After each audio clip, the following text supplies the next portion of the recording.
"Good morning," said the soldier, touching his cap, for he had never seen such a dog in his life. But after looking at him more closely, he thought he had been civil enough. So he placed him on the floor and opened the chest. Good gracious, what a quantity of gold there was.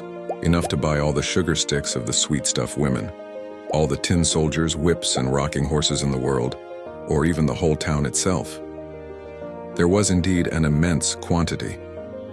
So the soldier now threw away all the silver money he had taken and filled his pockets and his knapsack with gold instead. And not only his pockets and his knapsack, but even his cap and boots, so that he could scarcely walk. He was really rich now, so he replaced the dog on the chest, closed the door, and called up through the tree, "Now pull me out, you old witch." "Have you got the tinder box?" asked the witch. "No, I declare I quite forgot it." So he went back and fetched the tinder box, and then the witch drew him up out of the tree. And he stood again in the high road, with his pockets, his knapsack, his cap, and his boots full of gold. "What are you going to do with the tinder box?" asked the soldier. "That is nothing to you," replied the witch. "You have the money, now give me the tinder box." "I tell you what," said the soldier.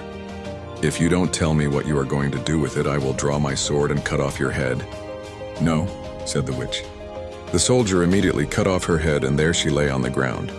Then he tied up all his money in her apron and slung it on his back like a bundle, put the tinder box in his pocket, and walked off to the nearest town. It was a very nice town, and he put up at the best inn and ordered a dinner of all his favorite dishes, for now he was rich and had plenty of money. The servant who cleaned his boots thought they certainly were a shabby pair to be worn by such a rich gentleman, for he had not yet bought any new ones. The next day, however, he procured some good clothes and proper boots, so that our soldier soon became known as a fine gentleman, and the people visited him and told him all the wonders that were to be seen in the town, and of the king's beautiful daughter, the princess. "Where can I see her?" asked the soldier. "She is not to be seen at all," they said. "She lives in a large copper castle surrounded by walls and towers. No one but the king himself can pass in or out, for there has been a prophecy that she will marry a common soldier, and the king cannot bear to think of such a marriage."